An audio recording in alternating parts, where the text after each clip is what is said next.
श्री कृष्ण और सुदामा की मित्रता की शिक्षा यह है कि दोस्त चाहे अमीर हो या गरीब, इस बात का कोई महत्व नहीं है। मित्रता में सभी समान है और यह एक ऐसा संबंध है धरती पर जिसको हम चुन सकते हैं। आइए पढ़ते हैं कृष्ण और सुदामा की दोस्ती की कहानी। श्रीमद् भागवत महापुराण के अनुसार राजा परीक्षित ने ब्राह्मणों से कहा, श्री कृष्ण प्रेम और मोक्ष के दाता परब्रह्म परमात्मा भगवान की शक्ति का कोई अंत नहीं है, इसलिए उनकी माधुर्य और ऐश्वर्य से भरी लीलाएं भी अंतहीन है। अब हम श्री कृष्ण की दूसरी लीलाएं, जिनका वर्णन आपने अब तक नहीं किया है, सुनना चाहते हैं। मनुष्य विश्व सुख को खोजते खोजते अत्यंत दुखी हो गया है। वे बाण की तरह इसके चित्त में चुभते रहते हैं। ऐसी स्थिति में ऐसा कौन सा रसिक रस का विशेषज्ञ पुरुष होगा जो बार बार पवित्र कीर्ति भगवान श्री कृष्ण की मंगलमय लीलाओं का श्रवण करके भी उनसे विमुख होना चाहेगा। जो जीवा भगवान के गुणों का गान करती है, वही सच्ची वाणी है। वे हाथ सच्चे हाथ हैं जो प्रभु की सेवा के लिए कार्य करते हैं। वही मन सच्चा मन है जो चराचर प्राणियों में निवास करने वाले भगवान का हमेशा स्मरण करता है। और वे ही कान वास्तव में कान कहने योग्य है जो भगवान की पुण्यमय कथाओं का श्रवण करते हैं। वही मस्तक मस्तक है जो चराचर जगत को भगवान की चलचल प्रतिमा समझकर झुका करता है। और जो सर्वत्र भगत विग्रह का दर्शन करते हैं, वे ही नेत्र वास्तव में नेत्र हैं। शरीर के जो अंग भगवान और उनके भक्तों के चरणोदक का सेवन करते हैं, वे ही अंग वास्तव में अंग है। सच पूछिए तो उन्हीं का होना सफल है। सूत जी कहते हैं, शौनकादि ऋषियों, जब राजा परीक्षित ने इस प्रकार प्रश्न किया, तब भगवान श्री सुखदेव जी का हृदय भगवान श्री कृष्ण में ही तल्लीन हो गया। उन्होंने परीक्षित से इस प्रकार कहा। श्री सुखदेव जी ने आगे कथा सुनते हुए कहा, परीक्षित, एक ब्राह्मण भगवान श्री कृष्ण के परम मित्र थे। इनका नाम सुदामा था। वे बड़े ब्रह्मज्ञानी, विषयों से विरक्त, शांतचित्त और जितेंद्रिय थे। वे गृहस्थ होने पर भी किसी प्रकार का संग्रह परिग्रह न रखकर प्रारब्ध के अनुसार जो कुछ मिल जाता उसी में संतुष्ट रहते थे। उनके तन पर वस्त्र तो फटे पुराने थे ही, उनकी पत्नी के भी हाल वैसे ही थे। वह भी अपने पति की तरह भूख से दुबली हो रही थी। एक दिन दरिद्रता की प्रतिमूर्ति बहुत दुखी होकर भूख के मारे कांपती हुई अपने पतिदेव के पास गई और विनम्र हुए मुंह से बोली, भगवान, साक्षात लक्ष्मीपति भगवान श्री कृष्ण आपके बाल सखा है।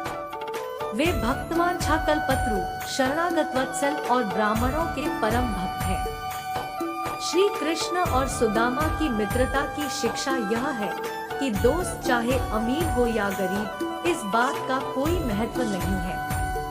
मित्रता में सभी समान है और यह एक ऐसा संबंध है धरती पर जिसको हम चुन सकते हैं। आइए पढ़ते हैं कृष्ण और सुदामा की दोस्ती की कहानी।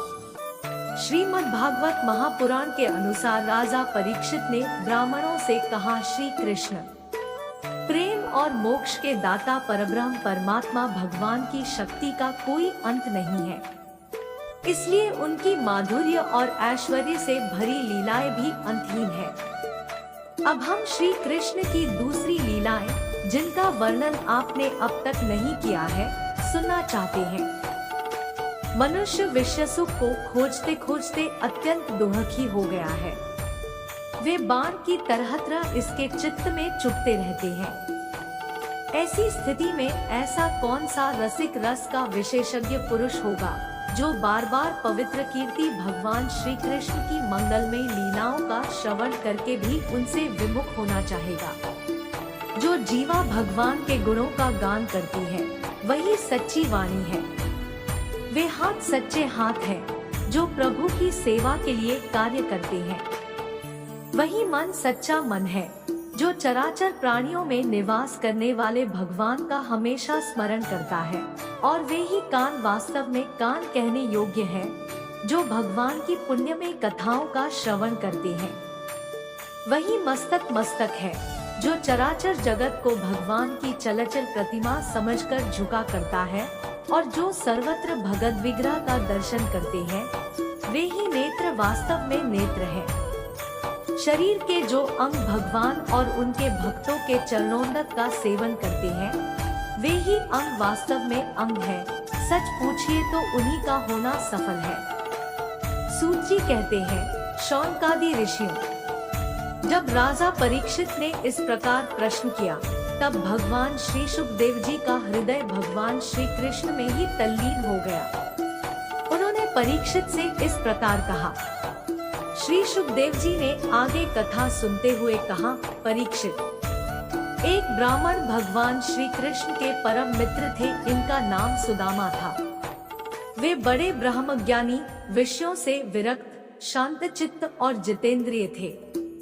वे गृहस्थ होने पर भी किसी प्रकार का संग्रह परिग्रह न रखकर प्रारब्ध के अनुसार जो कुछ मिल जाता उसी में संतुष्ट रहते थे।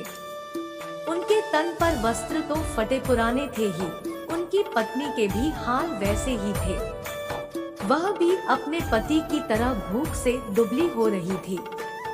एक दिन दरिद्रता की प्रतिमूर्ति बहुत दुखी होकर भूख के मारे कांपती हुई अपने पतिदेव के पास गई और विनम्र हुए मुंह से बोली, भगवान, साक्षात लक्ष्मीपति भगवान श्री कृष्ण आपके बाल सखा है। वे भक्तवान कल्पत्रु, शरणागत वत्सल और ब्राह्मणों के परम भक्त हैं।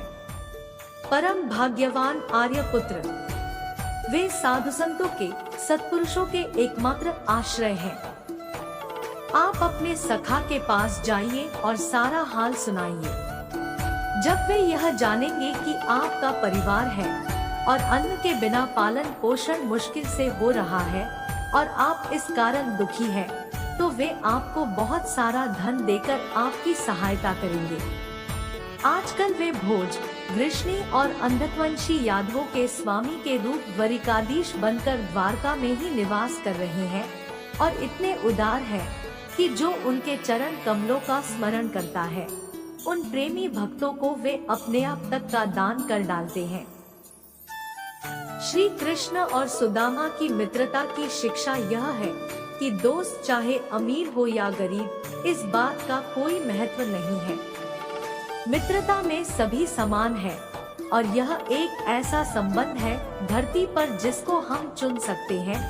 आइए पढ़ते हैं कृष्ण और सुदामा की दोस्ती की कहानी। श्रीमद् भागवत महापुराण के अनुसार राजा परीक्षित ने ब्राह्मणों से कहा, श्री कृष्ण प्रेम और मोक्ष के दाता परब्रह्म परमात्मा भगवान की शक्ति का कोई अंत नहीं है, इसलिए उनकी माधुर्य और ऐश्वर्य से भरी लीलाएं भी अंतहीन है।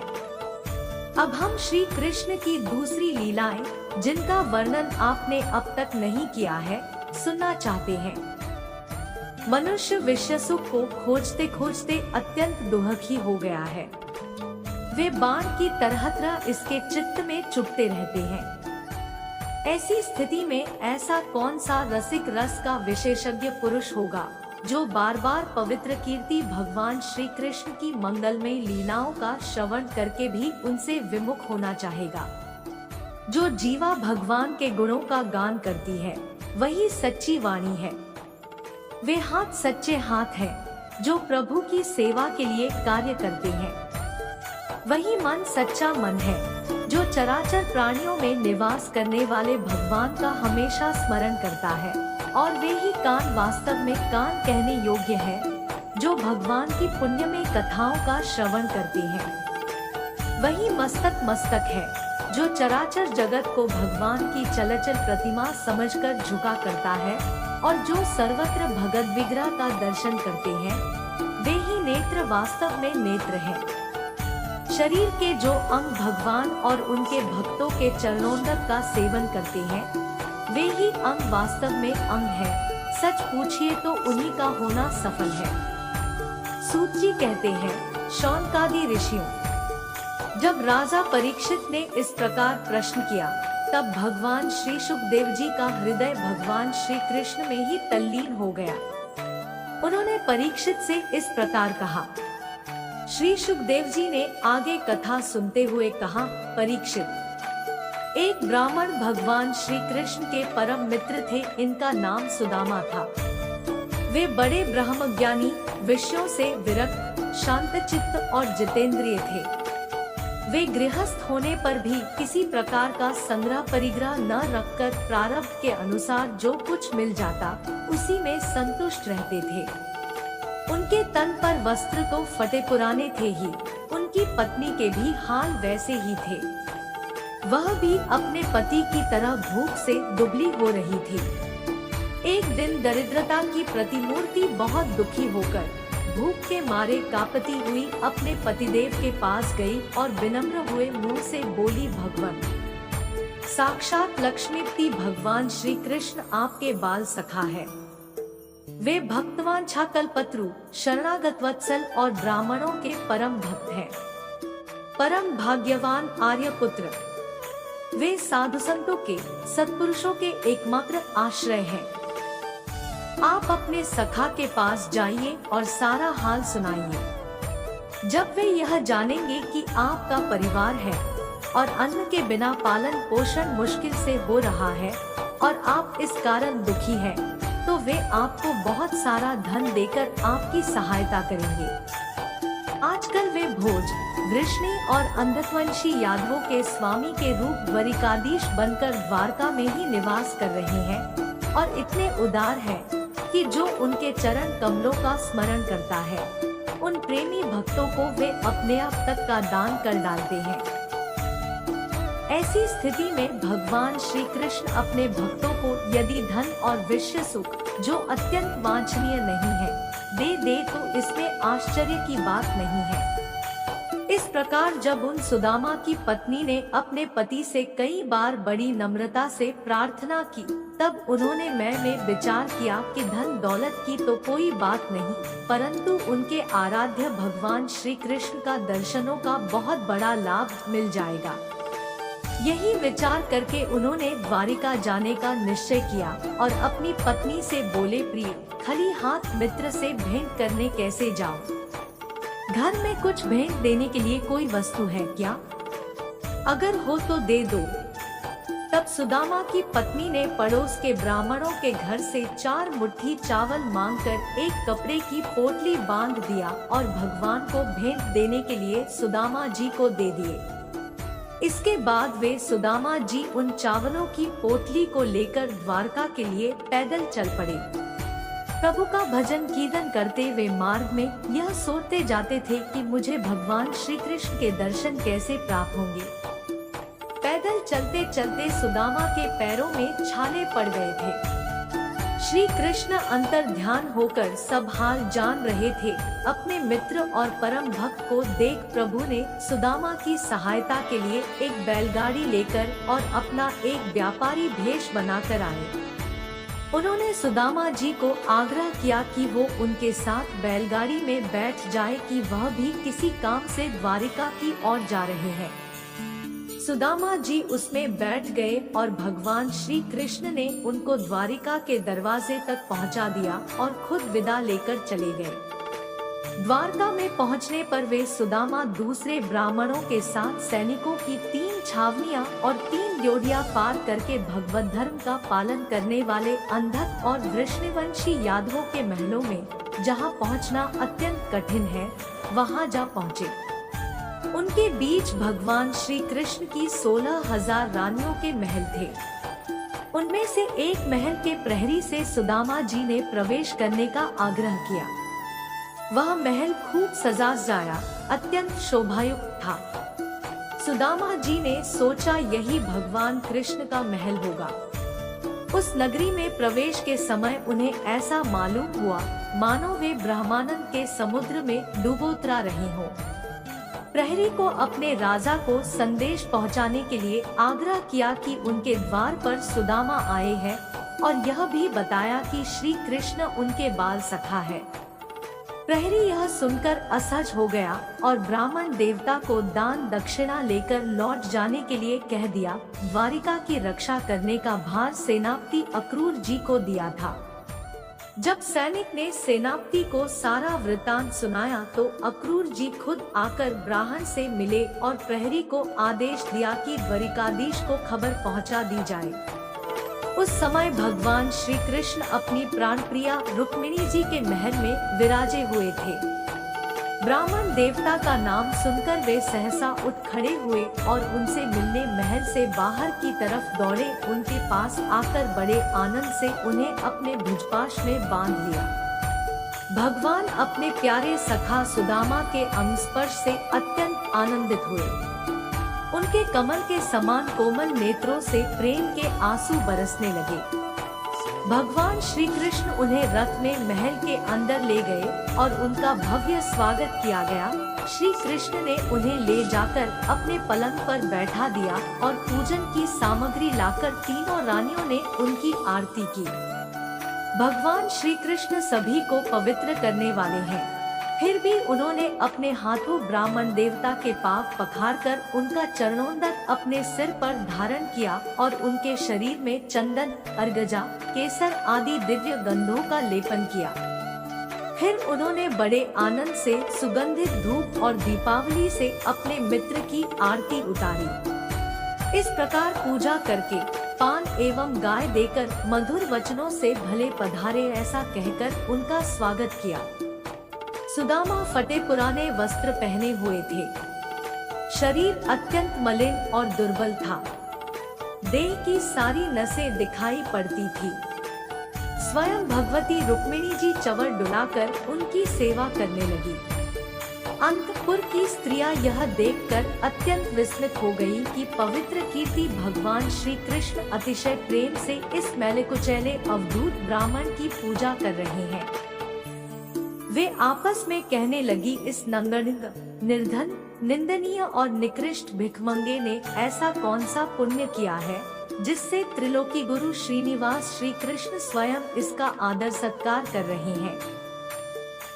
देखो तो सही, इन्होंने अपने पलंग पर सेवा करती हुई स्वयं लक्ष्मी रूपिणी रुक्मिणी जी को छोड़कर इस ब्राह्मण को अपने बड़े भाई बलराम जी के समान हृदय से लगाया है। भगवान श्री कृष्ण और वे ब्राह्मण दोनों एक दूसरे का हाथ पकड़कर अपने पूर्व जीवन की उन आनंददायक घटनाओं का स्मरण और वर्णन करने लगे, जो गुरु सांदीपनी जी के गुरुकुल में रहते समय घटित हुई थी। भगवान श्री कृष्ण ने कहा, धर्म के मर्मज्ञ ब्राह्मण देव, गुरु दक्षिणा देकर जब आप गुरुकुल से लौट आए तब आपने अपने अनुरूप स्त्री से विवाह किया या नहीं? मैं जानता हूँ कि आपका चित्त गृहस्थी में रहने पर भी प्रायः विषय भोगों में आसक्त नहीं है। विद्वान, यह भी मुझे मालूम है कि धन आदि में भी आपकी कोई प्रीति नहीं है। जगत में विरले ही लोग ऐसे होते हैं जो भगवान की माया से निर्मित विषय संबंधी वासनाओं का त्याग कर देते हैं और चित्त में विषयों की तनिक भी वासना न रहने पर भी मेरे समान केवल लोक शिक्षा के लिए कर्म करते रहते हैं। ब्राह्मण शिरोमणि, क्या आपको उस समय की बात याद है जब हम दोनों एक साथ गुरुकुल में निवास करते थे? सचमुच गुरुकुल में ही द्विजातियों को अपने ज्ञातव्य वस्तु का ज्ञान होता है, जिसके द्वारा वे अज्ञानांधकार से पार हो जाते हैं। मित्र, इस संसार में शरीर का कारण जन्मदाता पिता प्रथम गुरु है। इसके बाद उपनयन संस्कार करके सत्कर्मों की शिक्षा देने वाला दूसरा गुरु है। वह मेरे ही समान पूज्य है। तदंतर ज्ञानोपदेश करके परमात्मा को प्राप्त कराने वाला गुरु तो मेरा स्वरूप ही है। वर्णाश्रमियों के ये 3 गुरु होते हैं। मेरे प्यारे मित्र, गुरु के स्वरूप में स्वयं मैं हूँ। इस जगत में वर्णाश्रमियों में जो लोग अपने गुरुदेव के उपदेशानुसार अनायास ही भवसागर पार कर लेते हैं, वे अपने स्वार्थ और परमार्थ के सच्चे जानकार हैं। प्रिय मित्र, मैं सबका आत्मा हूँ, सबके हृदय में अंतर्यामी रूप से विराजमान हूँ। मैं गृहस्थ के धर्म पंचमहायज्ञ आदि से, ब्रह्मचारी के धर्म उपनयन वेदाध्ययन आदि से, वानप्रस्थी के धर्म तपस्या से और सब ओर से उपट हो जाना, इस सन्यासी के धर्म से भी उतना संतुष्ट नहीं होता जितना गुरुदेव की सेवा शुश्रूषा से संतुष्ट होता हूँ। ब्राह्मण, जिस समय हम लोग गुरुकुल में निवास कर रहे थे, उस समय की वह बात आपको याद है क्या, जब हम दोनों को एक दिन हमारी गुरुपत्नी ने ईंधन लाने के लिए जंगल में भेजा था। उस समय हम लोग एक घोर जंगल में गए हुए थे और बिना ऋतु के ही बड़ा भयंकर आंधी पानी आ गया था। आकाश में बिजली कड़कने लगी थी। तब तक सूर्यास्त हो गया, चारों ओर अंधेरा ही अंधेरा फैल गया। धरती पर इस प्रकार पानी ही पानी हो गया कि कहाँ गड्ढा है कहाँ किनारा, इसका पता ही न चलता था। वह वर्षा क्या थी, एक छोटा मोटा प्रलय ही था। आंधी के झटकों और वर्षा की बौछारों से हम लोगों को बड़ी पीड़ा हुई, दिशा का ज्ञान न रहा। हम लोग अत्यंत आतुर हो गए और एक दूसरे का हाथ पकड़कर जंगल में इधर उधर भटकते रहे। दिए, उन्होंने संकोच से अपना मुंह नीचे कर लिया था। भगवान श्री कृष्ण समस्त प्राणियों के हृदय का एक एक संकल्प और उनका अभाव भी जानते हैं। उन्होंने ब्राह्मण के आने का कारण उनके हृदय की बात जान ली थी। अब वे विचार करने लगे कि एक तो यह मेरा प्यारा सखा है, दूसरे इसने पहले कभी लक्ष्मी की कामना से मेरा भजन नहीं किया है। इस समय यह अपनी पतिव्रता पत्नी को प्रसन्न करने के लिए उसी के आग्रह से यहाँ आया है। अब मैं इसे ऐसी संपत्ति दूंगा जो देवताओं के लिए भी अत्यंत दुर्लभ है। भगवान श्री कृष्ण ने ऐसा विचार करके उनके वस्त्र की एक पोटली में बंधा हुआ देखा। यह क्या है, ऐसा कहकर स्वयं ही छीन लिया और बड़े आदर से पोटली खोलकर कहने लगे, प्यारे मित्र, यह तो तुम मेरे लिए अत्यंत प्रिय भेंट ले आए हो। ये चावल न केवल मुझे बल्कि सारे संसार को तृप्त करने के लिए पर्याप्त है। भगवान ने कहा, इन 4 मुट्ठी चावल पर 4 लोग बार दूं। थोड़ थोड़ चित्र विचित्र उपवन और उद्यान बने हुए हैं तथा उसमें झुंड के झुंड रंग बिरंगे पक्षी कलरव कर रहे हैं। सरोवरों में कुमुदिनी तथा श्वेत, नील और सौगंधिक भांति भांति के कमल खिले हुए हैं। सुंदर सुंदर स्त्री पुरुष बंधन कर इधर उधर विचर रहे हैं।